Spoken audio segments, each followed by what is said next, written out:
Welcome to my channel বেনকেম এডি। এটা আমাদের জৈব রসায়নের চতুর্থ পর্ব। অনেকটাই আমরা এগিয়ে গেছি। আজকে প্রধানত অ্যালকিন এবং অ্যালকাইনের রাসায়নিক বিক্রিয়া পড়ব। সাথে সাথে আরেকটা খুব গুরুত্বপূর্ণ এবং মজাদার জিনিস পড়ব, সেটা হচ্ছে আলেয়া। পিছনে যে ব্যাকগ্রাউন্ডে যে ছবিটা দেখছো, এটা আলেয়ারই ছবি। এই সম্পর্কে আমরা আজকে তোমাদের ধারণা দেবো। আমরা শুরু করছি অ্যালকেন থেকে। তো অ্যালকেন কাদেরকে বলে না, যে সমস্ত হাইড্রোকার্বনগুলো সমযোজী এক বন্ধন দ্বারা অন্য কার্বনের সঙ্গে যুক্ত থাকতে পারে কিংবা হাইড্রোজেনের সঙ্গে যুক্ত থাকতে পারে। আমরা রাসায়নিক বন্ধন পড়ানোর সময় এই বিষয়ে অনেক কথা বলা হয়ে গেছে। এখানে যে একটি কথায় আর একটা সংযোজন করব, যে এদেরকে কেন প্যারাফিন বলা হয়। প্যারাম, গ্রিক শব্দ প্যারাম শব্দের অর্থ হচ্ছে স্বল্প বা ক্ষীণ, আর অ্যাফিন্স কথার অর্থ হচ্ছে অ্যাফিনিটি, মানে এদের রাসায়নিক বিক্রিয়ার প্রতি ক্ষীণ আসক্তি আছে। এরা প্রধানত প্রতিস্থাপন বিক্রিয়ায় অংশগ্রহণ করে, আমরা একটু পরেই পড়ব, আর তেমন অন্য কোনো বিক্রিয়ায় অংশগ্রহণ করে না, তাই এরূপ নামকরণ। এছাড়া আমরা মোম জাতীয় পদার্থগুলোকে, যেটাও একটা হাইড্রোকার্বন, তাদেরকে আমরা প্যারাফিন বলে থাকি। তো এই হলো এদের নামের উৎস। তো এর হাইড্রোকার্বন জাতীয় অ্যালকেন জাতীয় হাইড্রোকার্বনের যে প্রথম সদস্য বা সরলতম যে যৌগ, সেটা হচ্ছে মিথেন, যেটা বার্থেলো আবিষ্কার করেছিলেন। এটা আমরা এর আগেই বলেছি। এবারে এই মিথেন গ্যাসের প্রকৃতিতে যে রূপে আমরা পাই, সেটা হচ্ছে প্রাকৃতিক গ্যাসে প্রচুর পরিমাণে মিথেন থাকে, কয়লা খনিতে মিথেন থাকে। আর একটা যেটা গুরুত্বপূর্ণ, যে সমস্ত জলাভূমিগুলো পচা জাতীয়, ডোবা জাতীয় পুকুর বলি আমরা, তো তাতে কিন্তু মিথেন গ্যাসের একটা উৎস আমরা পাই। তো এই যে, মানে তোমাকে প্রশ্ন দেওয়া যেতে পারে যে মিথেনকে কেন মার্স গ্যাস বলা হয়। তো এই যে মিথেন এই কর্দমাক্ত বা এই মার্সি ল্যান্ড থেকে মিথেন উৎপন্ন হয় বলে এই রূপ নামকরণ, ঠিক আছে। এবং এই সমস্ত গ্যাসগুলোর থেকে একটা ঘটনা আমরা লক্ষ্য করতে পারি, সেইটা আমরা এরপরে আলোচনা করছি। পরীক্ষাগারে মিথেন কিভাবে প্রস্তুত করা হয় না, সোডিয়াম অ্যাসিটেটের সঙ্গে সোডা লাইম মিশিয়ে যদি আমরা উত্তপ্ত করি, তাহলে আমরা মিথেন পাই। সোডা লাইম কি না, সোডিয়াম হাইড্রক্সাইড ও ক্যালসিয়াম অক্সাইডের মিশ্রণকে আমরা সোডা লাইম বলি।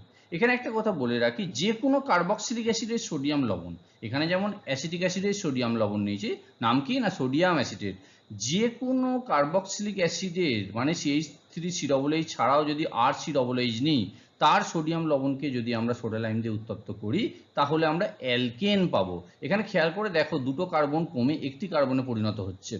তো কার্বন সংখ্যা একটা কমে কম সংখ্যক কার্বন বিশিষ্ট একটি অ্যালকেন পাওয়া যাচ্ছে। তো সোডিয়াম অ্যাসিটেটকে আমরা যদি সোডা লাইম দ্বারা উত্তপ্ত করি, তাহলে আমরা মিথেন পাচ্ছি।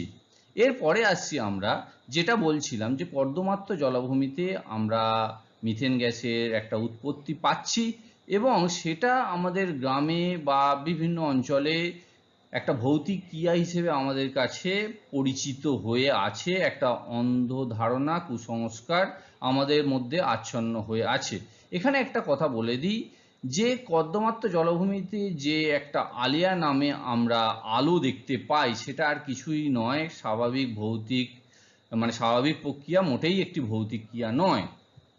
তো কেন এটা উৎপন্ন হয়, এই ধরনের আলোর একটা আমরা রূপ দেখতে পাই, তো কেন এটা উৎপন্ন হয় সেটা আমাদের বুঝতে হবে। না, যেহেতু কর্দমাক্ত জলাভূমিতে বিভিন্ন পাতা ডালপালা পচে মিথেন গ্যাস উৎপন্ন হয়, সাথে সাথে কিছু প্রাণীদেহের যে বিয়োজনের ফলে কিছু ফসফরাস এবং হাইড্রোজেন ঘটিত হাইড্রাইড, যেমন ফসফিন, PH3, ফসফরাস ডাইহাইড্রাইড, P2H4, এই সমস্ত উৎপন্ন হয়। তো এই যে P2H4, সে কিন্তু স্বতঃস্ফূর্তভাবে জ্বলে ওঠে। মিথেন স্বতঃস্ফূর্তভাবে জ্বলে না, কিন্তু মিথেন একটা দাহ্য গ্যাস। তো যেহেতু P2H4 নিজেই স্বতঃস্ফূর্তভাবে জ্বলে ওঠে, তার সাথে সাথে মিথেনও জ্বলে উঠল। তো এর ফলে কি হচ্ছে, যেমন আমরা গ্যাস জ্বালালে একটা বার্নারে নীল ফ্লেম দেখি, ঠিক একই টাইপের মিথেন জ্বলার ফলে একটা নীল বর্ণের ফ্লেম বা শিখা আমরা দেখতে পাচ্ছি। তো এই নীল শিখাটা বায়ু প্রবাহের জন্য এক জায়গা থেকে অন্য জায়গায় বইতে থাকবে বা স্থান পরিবর্তন করতে থাকবে, বিভিন্ন রূপে আমরা তাকে দেখতে পারবো সময়ের সাথে সাথে। ফলস্বরূপ আমরা এটাকে একটা ভৌতিক ক্রিয়া ভেবে ভুল করি। তো প্রকৃতপক্ষে এটা আর কিছুই নয়, এটা স্বাভাবিক একটা প্রাকৃতিক ঘটনা, যেটা আমরা আলেয়া নামে পরিচিত। এর ইংলিশটা হচ্ছে উইল ও দা উইস্পস।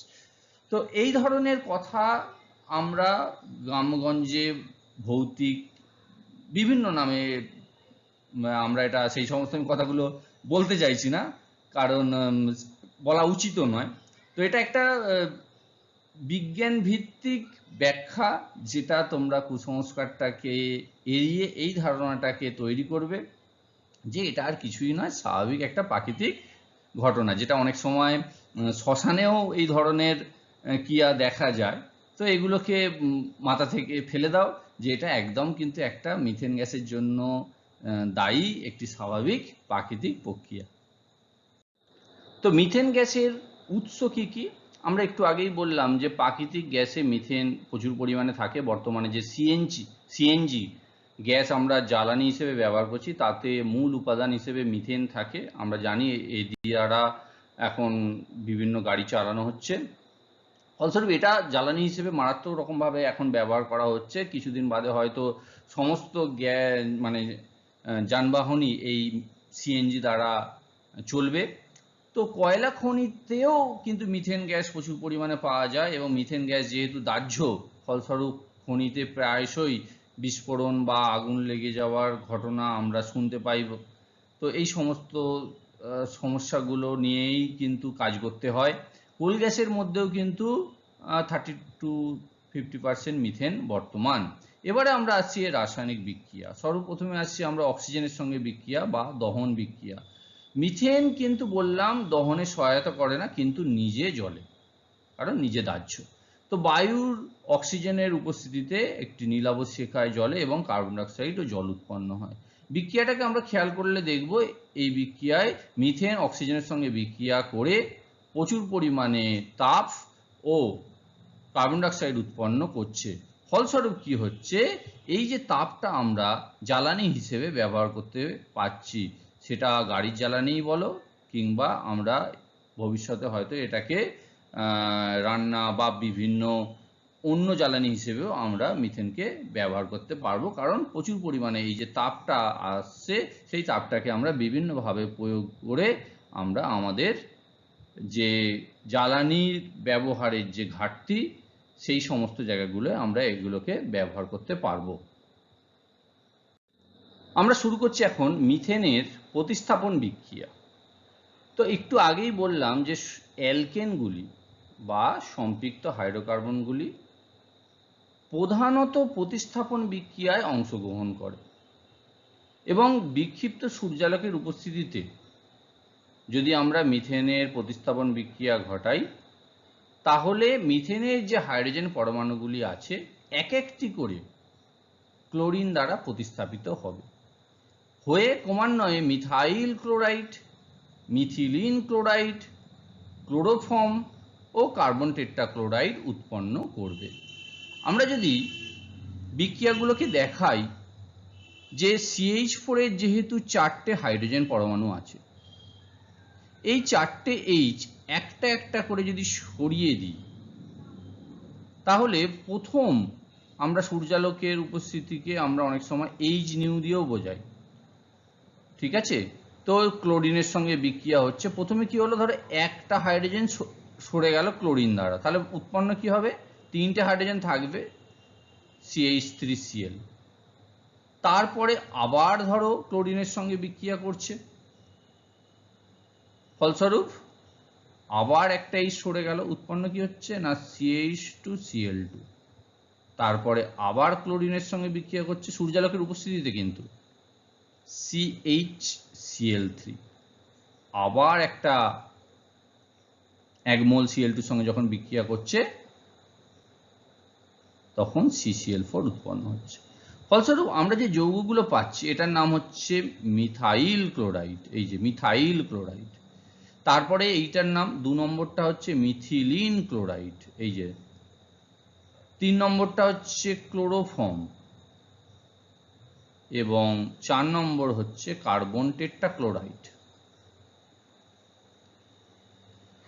এই যে চারটে যৌগ উৎপন্ন হচ্ছে এরমভাবে পাট পাট করে নয়, মিথেনের ক্লোরিনেশন করলে প্রকৃতপক্ষে এদের একটা মিক্সচার পাবো। মানে এখানে কেবলমাত্র একটি ধাপ দেখিয়েছি, তোমাদের একটি ধাপ দেখালেই হবে। অ্যাকচুয়ালি একটি ধাপ দেখিয়ে যদি মিথাইল ক্লোরাইড প্রোডাক্ট আমাকে দেখাতে হয় তাহলে কিন্তু এখানে লিখতে হবে 1 মোল, অবশ্যই লিখতে হবে, না হলে কিন্তু একটু ভুল হলো। যদিও তোমাদের প্রথম বিক্রিয়াটাই লিখতে বলা আছে, তো তবু আমি বললাম জেনে রাখো, কিছুই তো কাজ নেই, হাইড্রোজেনগুলোকে শুধু সরিয়ে দিয়ে ক্লোরিন দিয়ে দাও। এবং মিথেন অন্য যে সমস্ত হ্যালোজেন পরমাণুগুলো আছে বা হ্যালোজেন মৌলগুলো আছে তাদের সঙ্গেও কিন্তু একই রকম বিক্রিয়া করে, মানে প্রতিস্থাপন বিক্রিয়া করে। এবং সম্পৃক্ত হাইড্রোকার্বনগুলো প্রধানত কিন্তু এই প্রতিস্থাপন বিক্রিয়াই করছে, মানে হাইড্রোজেন পরমাণু সরে অন্য একটি পরমাণু প্রবেশ করছে। এবারে আসছি এর আগে যেটা আমরা পড়েছি, এর আগে মানে দশম শ্রেণীর শুরুতে একটা যে চ্যাপ্টার আছে সেই চ্যাপ্টারেই আমরা গ্রিনহাউস গ্যাস সম্পর্কে ধারণা দিয়েছি। তো মিথেন একটি জৈব গ্রিনহাউস গ্যাস। প্রশ্নটা খুব কমন যে একটি জৈব গ্রিনহাউস গ্যাসের নাম লেখো। কার্বন ডাইঅক্সাইড হচ্ছে একটি প্রধান গ্রিনহাউস গ্যাস প্রকৃতিতে উপস্থিত, কিন্তু মিথেন হচ্ছে একটি জৈব গ্রিনহাউস গ্যাস, কার্বন ডাইঅক্সাইড কিন্তু জৈব নয়। তো বায়ুমণ্ডলে গ্রিনহাউস এফেক্টের জন্য মিথেনের অবদান কিন্তু যথেষ্ট বেশি, 15 থেকে 20% মতো। এবং মিথেনের যে তাপ আটকে দেওয়ার ক্ষমতা, প্রতি মিথেন অণুর যদি বলি যে তাপ আটকে দেওয়ার ক্ষমতা কার্বন ডাইঅক্সাইডের একটি অণুর তুলনায় 25 গুণ। তাহলে বুঝতে পারছো মিথেন প্রকৃতিতে বেশি পরিমাণে, মানে প্রকৃতিতে বায়ুমণ্ডলে বেশি পরিমাণে থাকা মানে গ্রিনহাউস প্রভাবটা বেশি হবে তথা গ্লোবাল ওয়ার্মিংয়ের সম্ভাবনা বেড়ে যাবে। আমরা এবার পড়ছি অ্যালকিনের রাসায়নিক বিক্রিয়া। অ্যালকিন কাদেরকে বলা হয় এই সম্পর্কে আমরা এর আগেই অনেকবার বলেছি যে কার্বন কার্বনের দ্বিবন্ধন বর্তমান এবং এদের মধ্যে অসম্পৃক্ততা বর্তমান, কারণ এদের মধ্যে সমযোজী এক বন্ধন যতগুলো থাকা প্রয়োজন ততগুলি কিন্তু নেই। তো এদেরকে অসম্পৃক্ত হাইড্রোকার্বন ছাড়াও আরও একটি নামে অ্যালকিনদের আমরা জেনে থাকি বা বলে থাকি, সেটা হচ্ছে অলিফিন।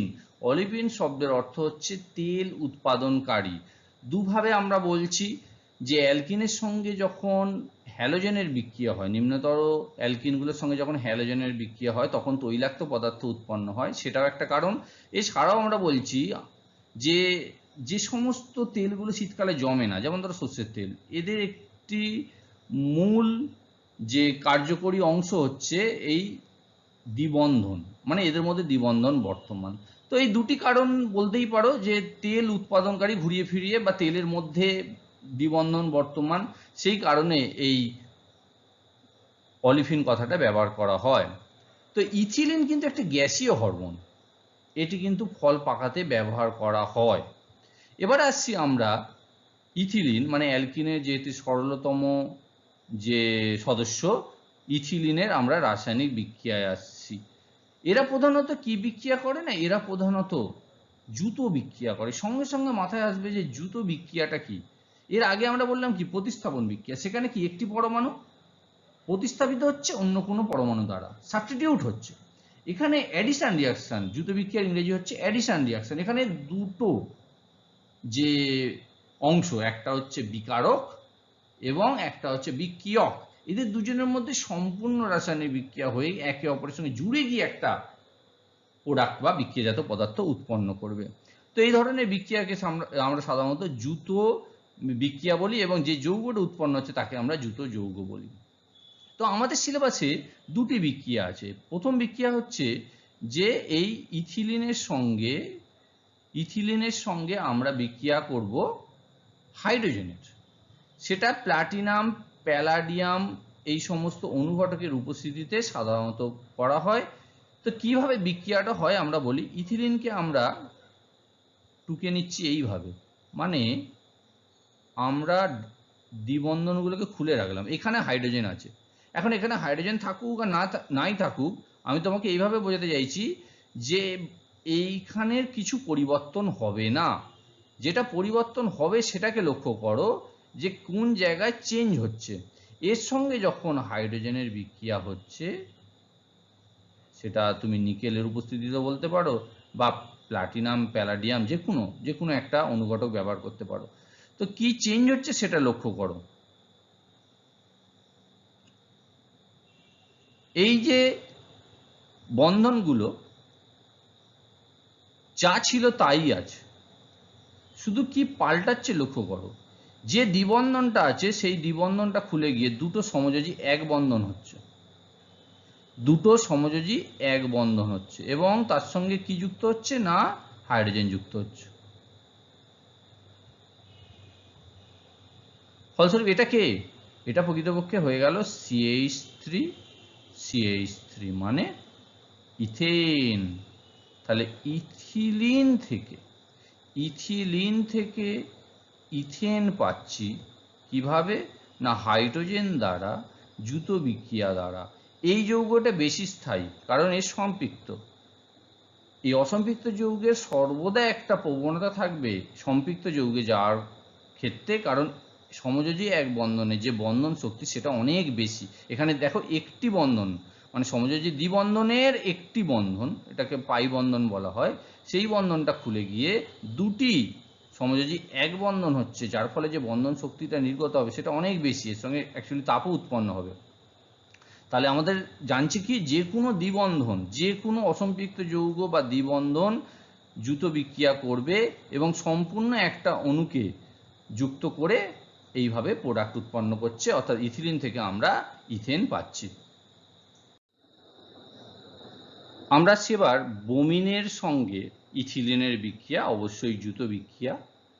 ব্রোমিনের বর্ণ হচ্ছে লাল, তাকে কার্বন টেট্রাক্লোরাইড বা ক্লোরোফর্মে দ্রবীভূত করে যদি ইথিলিনের সঙ্গে আমরা বিক্রিয়া করি, তখন লাল বর্ণের ব্রোমিনটা বর্ণহীন দ্রবণে পরিণত হবে। মানে ব্রোমিনের বর্ণ লাল ছিল, এখন যে যৌগটা উৎপন্ন হচ্ছে মানে ইথিলিন ডাইব্রোমাইড বা 1,2-ডাইব্রোমো ইথেন, সেটা উৎপন্ন হওয়ার জন্য দ্রবণটা কি হয়ে যাবে, বর্ণহীন হয়ে যাবে। বিক্রিয়াটা আমি এর আগেও যেভাবে দেখিয়েছি সেইভাবেই আবার দেখাচ্ছি। সি এর সঙ্গে দুটো দ্বিবন্ধন দ্বারা যেভাবে যুক্ত ছিল হাইড্রোজেনগুলো সেভাবে আমরা দেখালাম। এর সঙ্গে ব্রোমিনের বিক্রিয়া হচ্ছে, আমি আগে যে অঞ্চলটা কোনো পরিবর্তন হবে না সেইটা আগে লিখে নিলাম। কি পরিবর্তন হচ্ছে লক্ষ্য করো, এইখানে যে দ্বিবন্ধনের একটি বন্ধন বাদ গিয়ে দুটো সমযোজী এক বন্ধন তৈরি হচ্ছে, সেখানে বিআর চলে এলো। সম্পূর্ণ একটা অণু Br2 সঙ্গে বিক্রিয়া হচ্ছে, সম্পূর্ণ একটি অণু যুক্ত হচ্ছে দুটো পরমাণু দুটি জায়গায়। ফলস্বরূপ এই যৌগটা কি না CH2 তাতে একটি করে Br আছে। এইখানে একটা মজার বিষয় হচ্ছে, যেহেতু ব্রোমিনের বর্ণ ছিল কি না লাল, যে যৌগটা উৎপন্ন হচ্ছে এই যে ইথিলিন ডাইব্রোমাইড, এটা কিন্তু বর্ণহীন। কোনো যৌগের মধ্যে অসম্পৃক্ততা আছে কিনা সেইটা বোঝার জন্য এই ব্রোমিন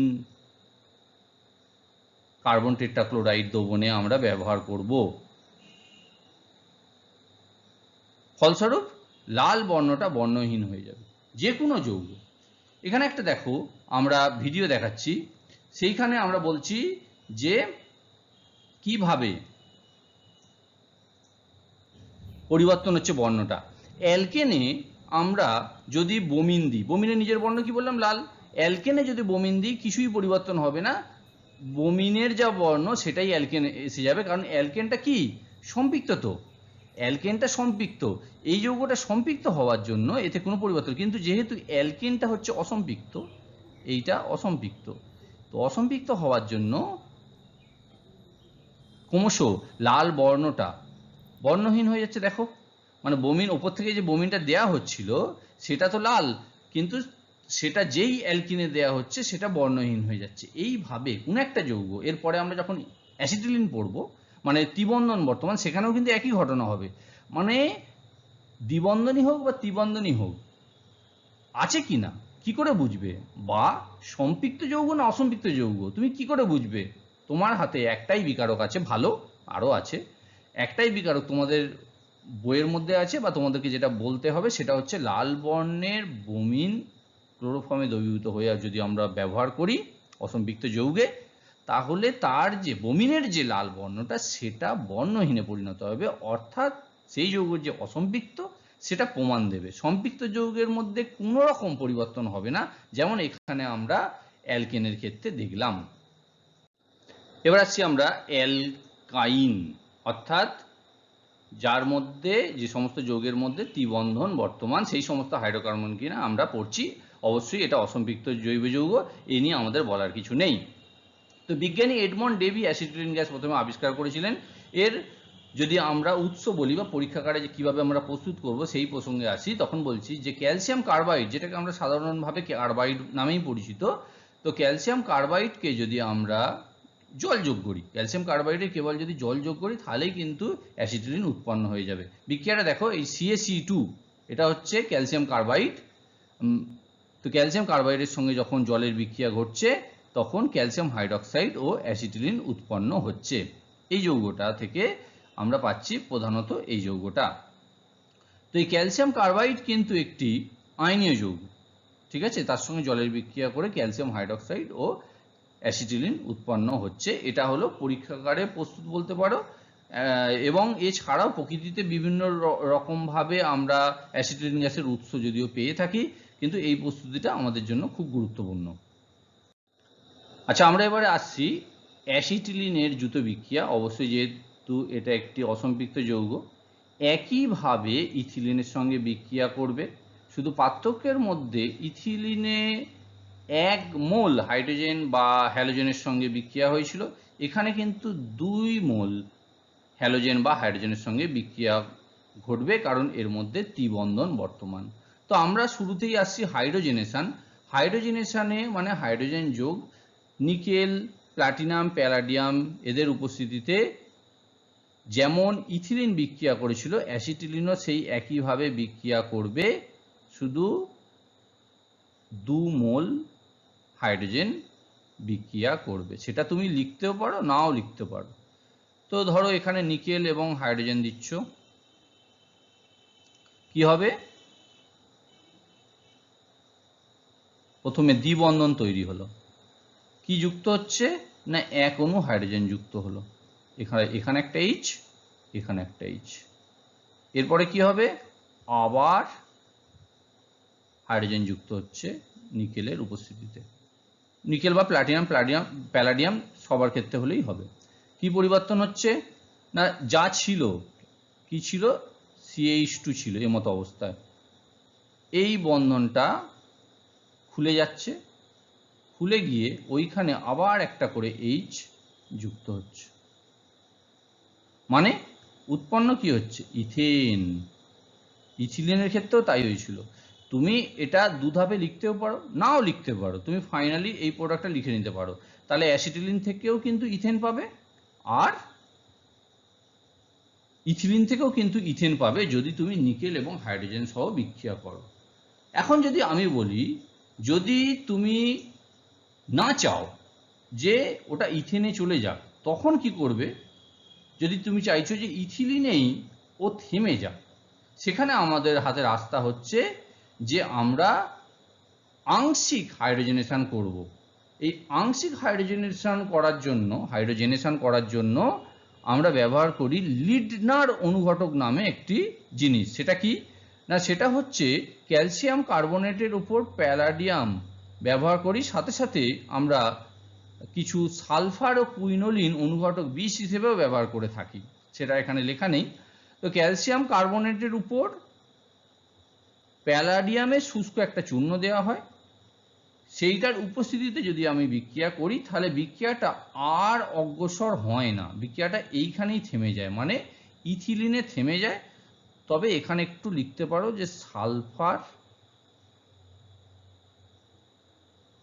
ও কুইনোলিন, এই দুটো কথা একটু লিখে নাও। কুইনোলিন ব্যবহার করা হয় ক্যাটালিস্ট পয়জন মানে অনুঘটক বিষ হিসেবে, তাহলে বিক্রিয়াটা একদম নিশ্চিত রূপে ইথিলিনে থেমে যাবে। এটা হলো তখন তুমি যখন চাইছো না যে ও ইথেনে চলে যাক, অ্যাসিটিলিন ইথেনে চলে যাক, আমরা চাইছি অ্যাসিটিলিন ইথিলিনে থেমে যাক, কেবল তখনই কিন্তু এই লিডনার অনুঘটকের প্রসঙ্গ আনবে, বা তোমাকে যদি জানতে চাওয়া হয় তবেই তুমি কিন্তু এটা প্রয়োগ করবে। এবার আসছি আমরা বোমিনের সঙ্গে যুত বিক্রিয়া অ্যাসিটিলিনের।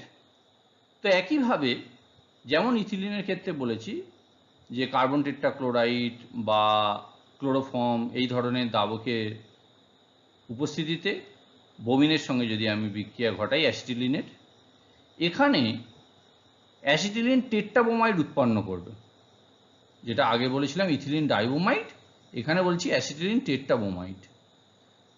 বাকি কিন্তু একই ঘটনা, যে যে বিক্রিয়াগুলো ইথিলিনের ক্ষেত্রে যেভাবে হয়েছে বোমিনের সঙ্গে এখানেও তাই হবে। এর আগে আমরা ইথিলিন যেভাবে বুঝিয়েছি এখানেও আমরা সেইভাবেই বোঝাচ্ছি।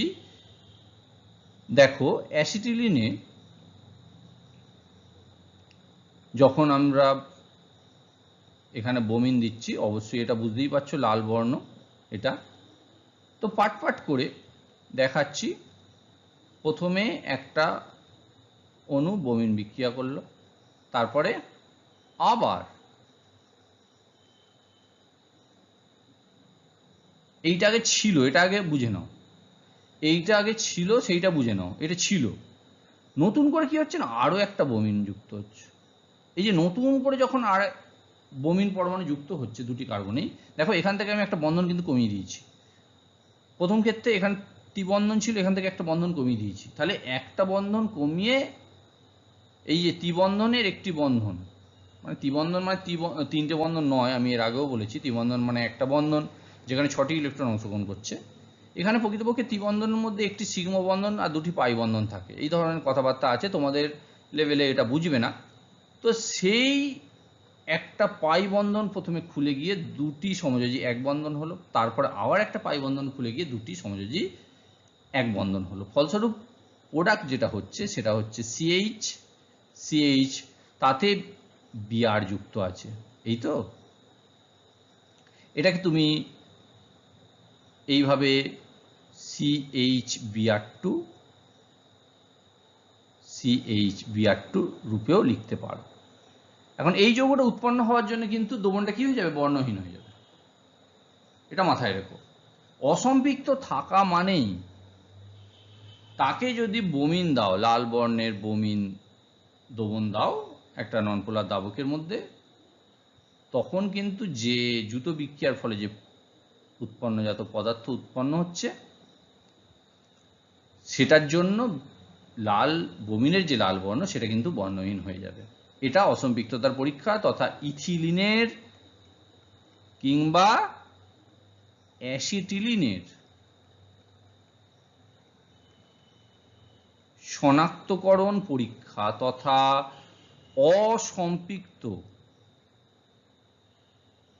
অসম্পৃক্ততার পরীক্ষা।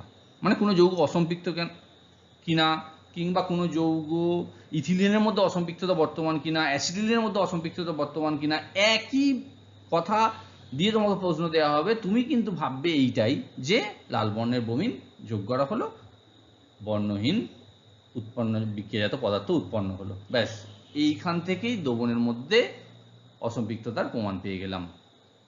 অ্যাসিটিলিনের ব্যবহারটা একটু বলে দিই। অক্সি অ্যাসিটিলিন শিখা উৎপন্ন করতে ব্যবহার করা হয়, সেটা একটু জেনে রাখো, এবং ধাতু কাটতে ব্যবহার করা হয়। এছাড়া কার্বাইড বাতিতেও উজ্জ্বল আলো প্রস্তুত করা হয়, যেটা এক সময় করা হতো, এখন আর এর কোনো ব্যবহার নেই। প্রধানত এই অক্সি অ্যাসিটিলিন টর্চ বা শিখা উৎপন্ন করতেই বর্তমানে ব্যবহার করা হচ্ছে।